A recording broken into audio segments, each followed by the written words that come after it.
Hey guys, Dr. Meeker here. Today we're going to be talking about the Korean Peninsula, particularly the two countries of North Korea and South Korea.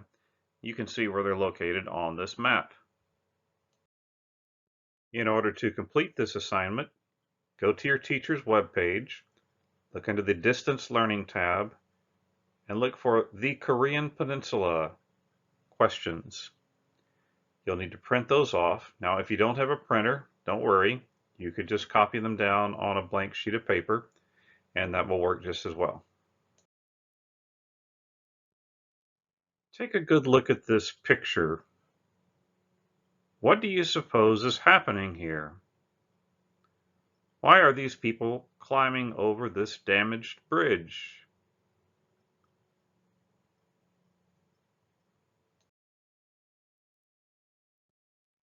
The caption says, Taedong River, Korea, December 4th, 1950. There's obviously a lot of people crowding over this damaged bridge, but why? What are they doing? Well, to really understand, we're going to have to take a look at Korea's history. So let's go back a few years. Korea is located on a peninsula in Eastern Asia. Its northern border is China and a small bit of Russia. You can see there on that map. Immediately to the east are the main islands of Japan. Now, back in the 1890s, this is about 125 years ago, Japan invaded China and took some of China's territory. Then in 1904, Japan defeated Russia in another war and took some of its territory too. Now imagine you are the little kid on the block. You see one of the big kids, Japan, beat up two of the other big kids and take their stuff. And so you kind of figure out what's going to come next. You know they're going to be coming after you. And in fact, that's what happened. The following year, in 1905, Japan began occupying the Korean Peninsula. Korea's king had expected help from the United States and other countries, but that help never arrived. By 1910, Japan had completely taken over the Korean Peninsula without a war, without a fight. The Koreans knew they couldn't beat them. They already seen Japan beat their two bigger neighbors, and so they knew they didn't have a chance. They didn't try to have a fight. Korea then became a colony of Japan. One interesting thing on the map there that you see, the Sea of Japan, or East Sea. Well, the Koreans don't call it the Sea of Japan. They call it the East Sea. Most of the rest of the world calls it the Sea of Japan. But the Koreans haven't forgiven the Japanese for this occupation 100 years ago. And they don't particularly like the Japanese very much. In fact, when you're in Korea, you don't see many Japanese products, not even Japanese cars. So by 1910, we see that Japan has occupied all of Korea. For the next 35 years, Korea was controlled by Japan. Japanese military forces occupied Korea. If any Koreans resisted the Japanese, they were executed. That's what you're seeing in that bottom picture. Koreans being executed by the Japanese for resisting their occupation.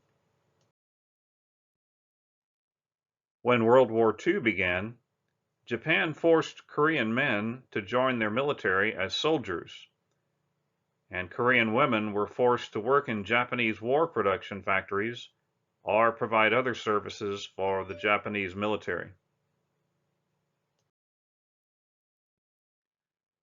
After Japan was defeated at the end of World War II in 1945, the Korean people thought they were going to be granted their independence and get their country back. However, that didn't happen. Instead, the United States and the USSR, which you may know as Russia, divided the peninsula along the 38th parallel of latitude. The Russians installed a communist government in North Korea.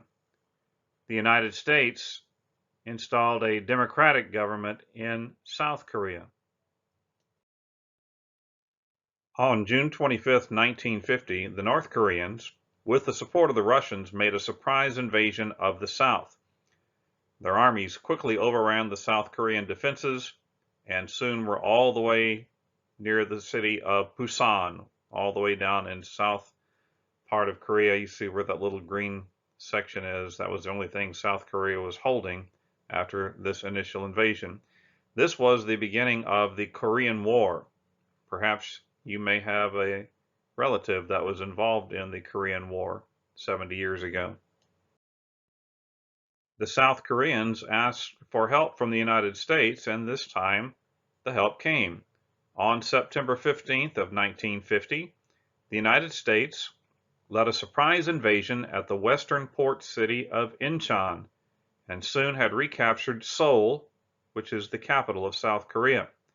Quickly, the United States and other United Nations forces pushed the North Koreans back to near the border with China.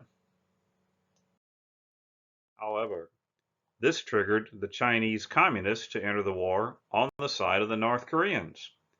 They forced the United States and South Koreans to retreat back to near the 38th parallel. So there was a lot of back and forth fighting in the Korean War. Now, back to our picture, the picture of the people crowding over the bridge.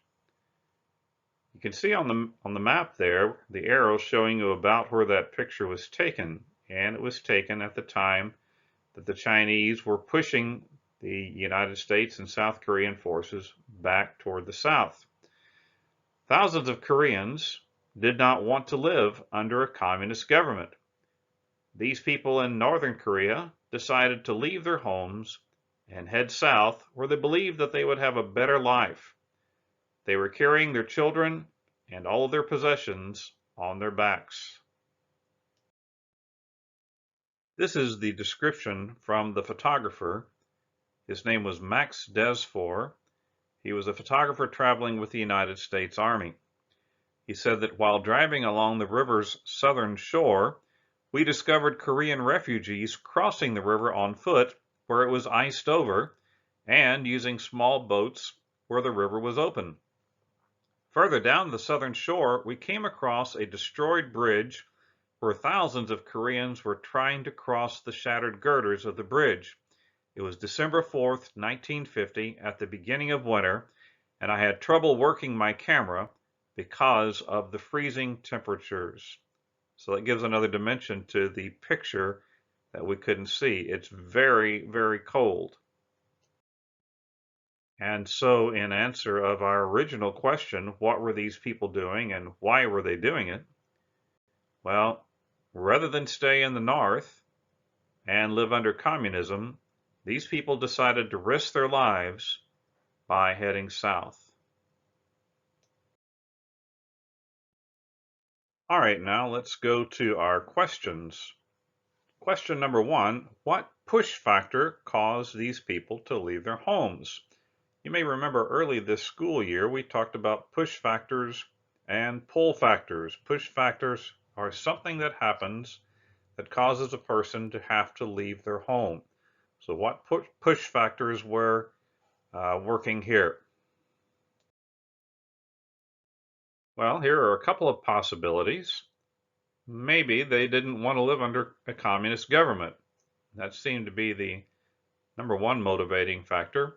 It's also possible that their homes might have been destroyed during some of the fighting.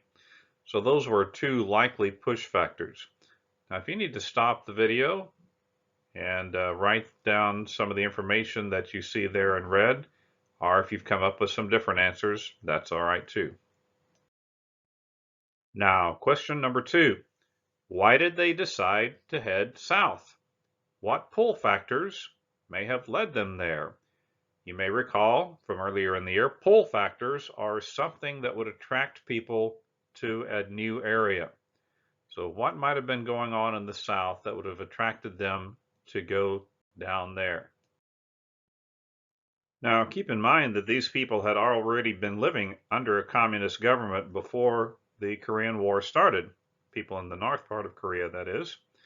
And perhaps they heard from their relatives that things were better down south, where the government was not so harsh and people had a choice in their leaders under a democratic government. Maybe they were also just wanting to get away from the fighting. So those are some possible answers that you can include for number 2. Number 3, what natural barriers made their migration difficult? We have spoken earlier in the school year about migration and how sometimes, at least in earlier times, certain natural features like mountains and rivers and oceans can make migration difficult. So what was in effect here? Of course, the main barrier that made their migration difficult was the river itself. That's a very large river, very wide, very deep. And so that got in the way. Plus, as the photographer told us, it was very cold, extremely cold, so cold he was having trouble making his camera work. So those are a couple of factors that were making their migration difficult. Question number 4. Imagine that you were one of these people. Describe how you might be feeling while trying to cross this dangerous bridge on a very cold winter day. I'm going to let you come up with your own answers for this one. So if you want to stop the video while you think about it, that's fine. I like these 4 maps. They show the Korean War, how it began, and the back and forth fighting, and then how it ended, almost kind of where it started. And by the way, that is the current boundary between North and South Korea today, where you see the one that's saying July 27th, 1953. So after 3 years of fighting, a ceasefire was called in 1953. However, no peace treaty has ever been signed. Technically, the two countries are still at war. So, how have the two Koreas fared since 1953? Let's do a little investigating and find out. Now, check this out. This is really a stunning photograph. This is showing you a satellite image of the Korean Peninsula taken at night. What you're seeing are North Korea in the top half and South Korea at the bottom half. The coastlines and the international boundaries have been drawn in for you. Everything else is light that can be seen from space. And you can see there is a tremendous amount of light showing in South Korea, not a lot showing in North Korea, one little spot. What does that mean? Well, let's look at North Korea first. After the ceasefire was called in 1953, the communist government in North Korea received large amounts of assistance from other communist countries at the time, including Russia, China, East Germany, and Cuba. Now, as we've talked in our class, you may know that in a communist country, all property, farms, factories, and businesses are owned by the government, not by individual citizens. However, by the 1980s, several countries with communist governments around the world began to collapse. Many of these countries replaced their governments with democracies, and they moved their economic systems more toward capitalism. North Korea, however, has kept its communist government. So they're one of the few countries remaining in the world that are still very strictly communist. Power has been maintained by this family of dictators. That was the original one to the left, Kim Il-sung, followed by his son, many years later, Kim Jong-il, and for the past 10 years or so, his son, Kim Jong-un, has been the dictator in charge of North Korea. Dictators often use fear and violence to hold power. These leaders have often threatened to attack South Korea, Japan, and other countries, including the United States. Because of these threats, most of the countries in the world refuse to trade with North Korea. As a result, they are having trouble acquiring enough food and clothing for their own people. Stories are leaking out of North Korea that grandparents often starve to death so that their grandchildren can have something to eat. Some people who have managed to escape from North Korea report that hunger is a widespread problem. They also report that if people complain about the government, they could be killed or sent to prison. Something that's been recently noted is that because of this malnutrition and other poor living factors, North Koreans are actually shorter and less healthy than their South Korean cousins, often by as much as 3 inches on average. And these are people that have the same great-great-grandparents, the same genetic stock, but because of the poor living conditions in North Korea, people are not growing as tall, people are not living as healthy as in the South. Okay, so now let's compare North Korea to South Korea. Well, at the end of the Korean War, much of South Korea was heavily damaged. The people did not have many resources to work with, but they did have people who wanted to learn and who were willing to work hard. The democratic government began to invest heavily in education. In fact, the value of education has become deeply important to South Korean people. Education has been the driving force behind the boom in South Korea's economy. I met a young man when I got to visit Korea a few years ago. He lived in the United States, and he said, when I lived in the United States, my mother would come in my room and say, "It's 11 o'clock, why aren't you asleep?" But in Korea, she says, "It's 11 o'clock, why aren't you studying?" So it's a big difference. They have a very strong emphasis on education in South Korea. The United States helped South Korea set up a capitalism style of economy. People had incentive to work hard and come up with innovative new ideas because they were allowed to keep the money that came from their efforts. This has helped the people of South Korea to dramatically reshape their country. They are among the world's leaders in technology and industry. There you see some of the more well-known South Korean companies. Perhaps you and your family might have some products that were made by one of these South Korean companies. I like this slogan that comes from a South Korean steel company. It says, "Resources are limited, but creativity is unlimited." And I think that is a good description of how South Korea has taken limited resources but done remarkable things with them. They've become a major player in the world's economy. So check this out. In 1961, the average person in South Korea only made about $92 a year. Today, the average worker makes more than $20,000 per year. That's a big change. So what about North Korea? Well, in North Korea, the average person earns less than $2,000 per year. So that's a huge difference. Thinking back about that satellite image, in the north, they're pretty much in the dark, making less than $2,000 a year. In the south, it's pretty lit up, very prosperous, and the average person there making more than $20,000 a year. That's 10 times as much money as the north. So maybe that gives us a little more understanding about why the people were taking their lives into their own hands and trying to cross that dangerous bridge to make their way towards the south, where they thought they could have a chance for a better life.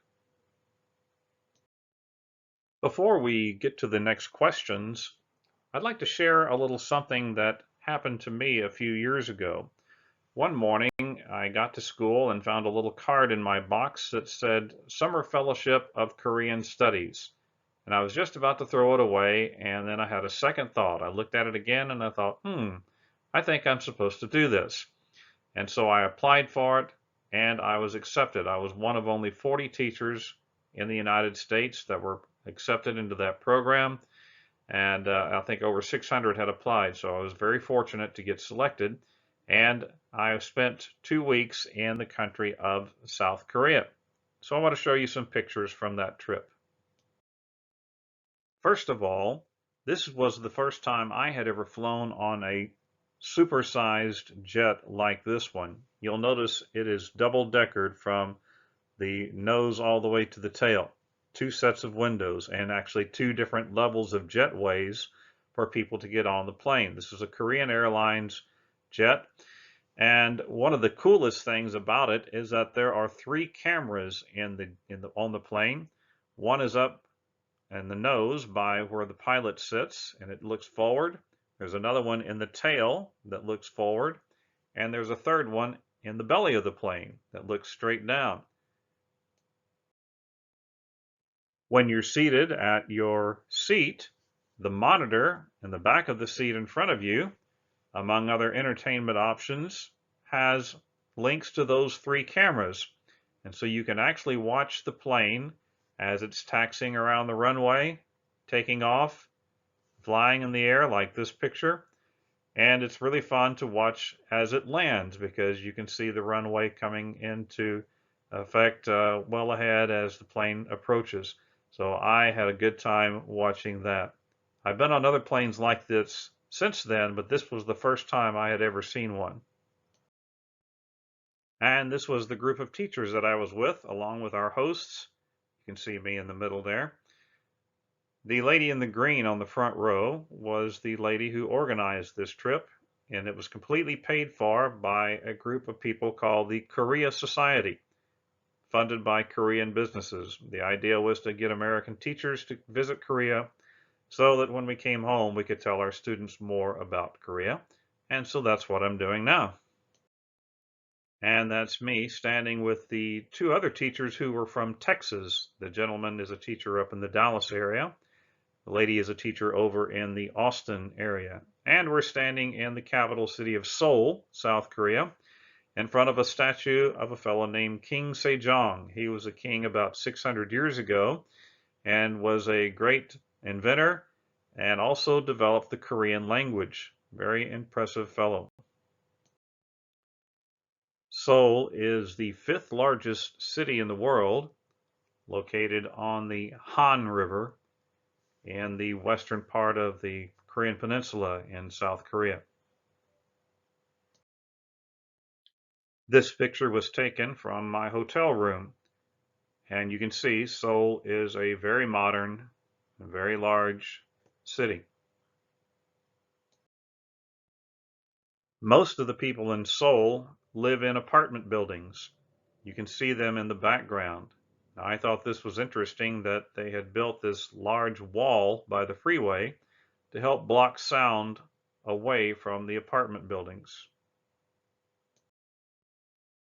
This is a night market in Seoul.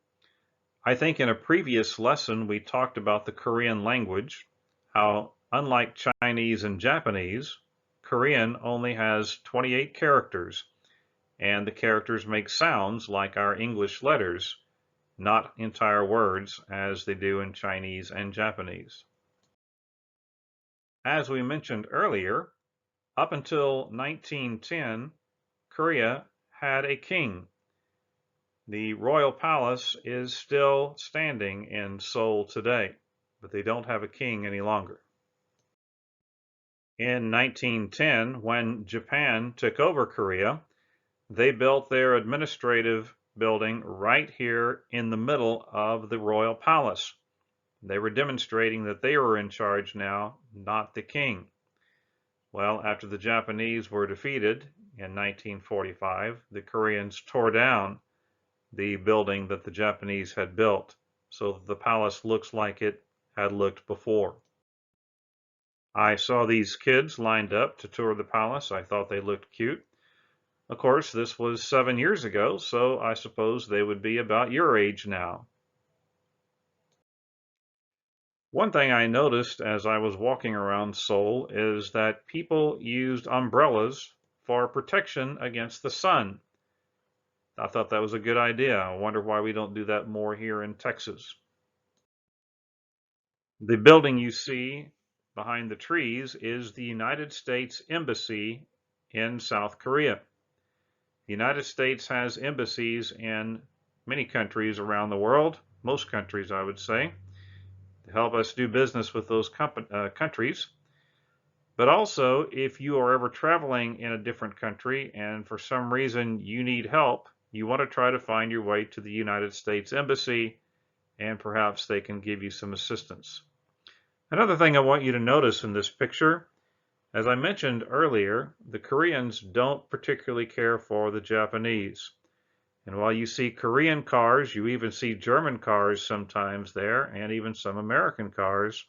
You will not find any Toyotas or Nissans or Hondas or any other Japanese car, or at least not very many of them, because they're still upset about what the Japanese did to them 100 years ago. Seoul has a super high-tech subway system. It's very clean, very efficient, and was not very expensive at all. I rode it for a week and only spent about $10 on subway tickets. I got to experience a lot of different types of food in Korea. In that dish with the red substance in it, that's something that's called kimchi, which is a spiced cabbage. On my YouTube channel, there is another video of one of our hosts showing us all the different foods on the Korean lunch platter and how you are to go about eating them. You can look for that. In Korea, as in China and Japan, rice is part of every meal, or just about every meal. And so they also grow quite a bit of rice in Korea, and that's what you're seeing in this picture. It doesn't look like it unless you look closely, but those are rice plants that are actually standing in water. You can kind of see a little bit of a reflection in the foreground, and it's a very beautiful green color when you see the rice growing like that. Can you guess what this is? That's right, they do have some American products there. Oreos. Now, the prices you're seeing might surprise you. It's not $1,500, but it's 1,500 won, which is about $1.50. For part of our trip, they took us away from the city of Seoul, out into the countryside, into some smaller Korean villages. This was a Buddhist temple that we got to visit that was high up into the mountains. Separating North and South Korea is a 2.5-mile wide strip of land called the Demilitarized Zone, or the DMZ. Now, this is a rather odd name because the area is actually very militarized. It's full of landmines and other kinds of weapons pointed at each other. And so it's a really kind of a strange area.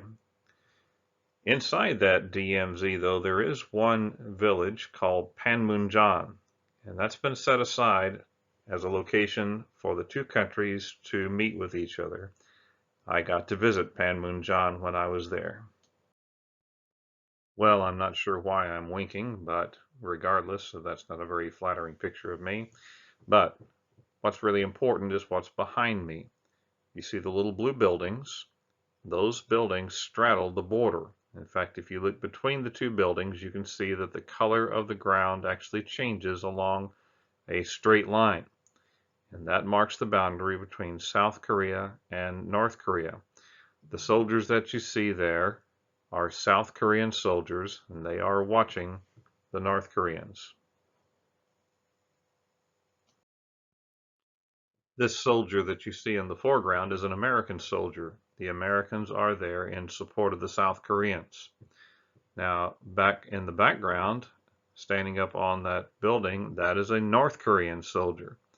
And that's how close we were to them. You can feel the tension in the air.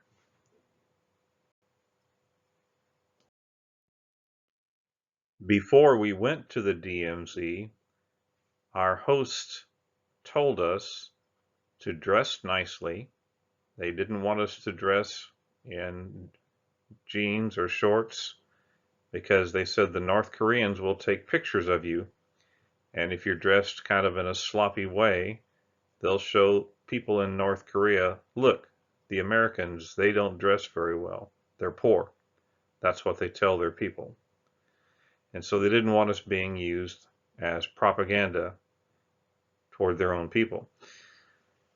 Another thing they told us was don't point at the North Koreans. So we were very careful. You could feel the tension in the air as these two enemies looked at each other across this very short piece of ground. That is a North Korean soldier. He's checking us out with his binoculars. We got to go inside one of the blue buildings, which straddles the border. And in fact, the border goes right down the middle of this table. Where I was standing, my left foot was in South Korea and my right foot was in North Korea. The border runs right down the middle. And so this is the table where they sit when they try to talk over various problems with each other. Technically, I'm standing in North Korea in this picture. However, that is a South Korean soldier. This is at the north end of that room, and he will prevent you from going past him. Because if you go out that door, then you are entering North Korea, and there's not anything anyone can do to help you beyond that point. I didn't want to go to North Korea, so I was happy just to stand beside him for a picture, and then I walked back across to South Korea. I saw this statue back in Seoul, which depicts the conflict on the Korean Peninsula. It shows two brothers, one from North Korea, one from South Korea, meeting on the battlefield over a divided country. Very poignant picture. Okay, now back to our questions. Number 5. Look at the picture of the Korean Peninsula at night. Explain a possible reason why there is much more light in South Korea than in North Korea. Well, I suppose one answer would be that there are more factories, more stores, more other businesses in the South than there are in the North. The South is just quite a bit more of a prosperous area than the North is. I suppose the North would be nice if you like stargazing. Doesn't look like there'd be much light that would diminish your view of the night sky, but beyond that, there's not much going on up there. Number 6. Explain the connection between the amount of light and the quality of life. In other words, where do you think people have better lives? Where there's a lot of light or where there's not much? Well, most likely, people who are living in the southern part are having better lives because the light may be an indicator of more money. Generally, more money leads to better food, better living conditions, better medical care, overall better quality of life. Number 7, why do most countries in the world refuse to trade with North Korea? Well, probably the main reason is that they are continually making threats against other nations, including the United States. Sort of like a kid on the playground that's always threatening to beat someone else up. Nobody wants to play with that kid. Well, that's sort of the way North Korea is. They've sort of isolated themselves by making threats against all other countries around them. Number 8. Why has the South Korean economy grown so fast? Well, one of the reasons is that the South Korean people work very hard. But another reason is that the capitalist market system that was set up there after World War II gives people an incentive to work hard because as they develop new ideas, they are allowed to keep the money that comes from their efforts. And so they have incentive to work hard and be creative.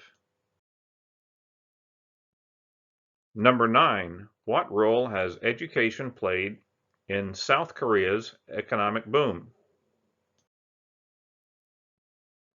Well, you may recall that we said that early on, after the Korean War, that South Korea invested heavily in education. And in fact, education has been the driving force behind the boom in South Korea's economy.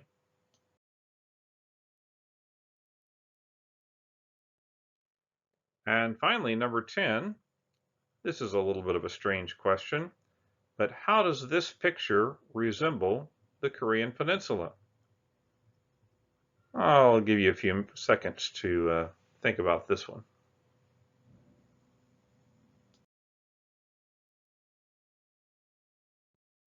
Well, there may be several similarities, but the one that really occurs to me is that while half has been blocked, the other half has spurted forward with greater energy. The half blocked is like North Korea. They've been held down, the dictator's held his thumb on his own people. While that's happened, South Korea has become a major economic force in the world and has spurted forth with greater vigor. Well, I hope you've enjoyed this lesson about the Korean Peninsula. When I was in Korea, I visited a school, and these two gentlemen were my guides. And I believe they're trying to say peace out in this picture. And so we will do that as well. Take a picture of your completed answers and submit it to your teacher, either through their email or through Google Classroom. Take care. Everybody be safe.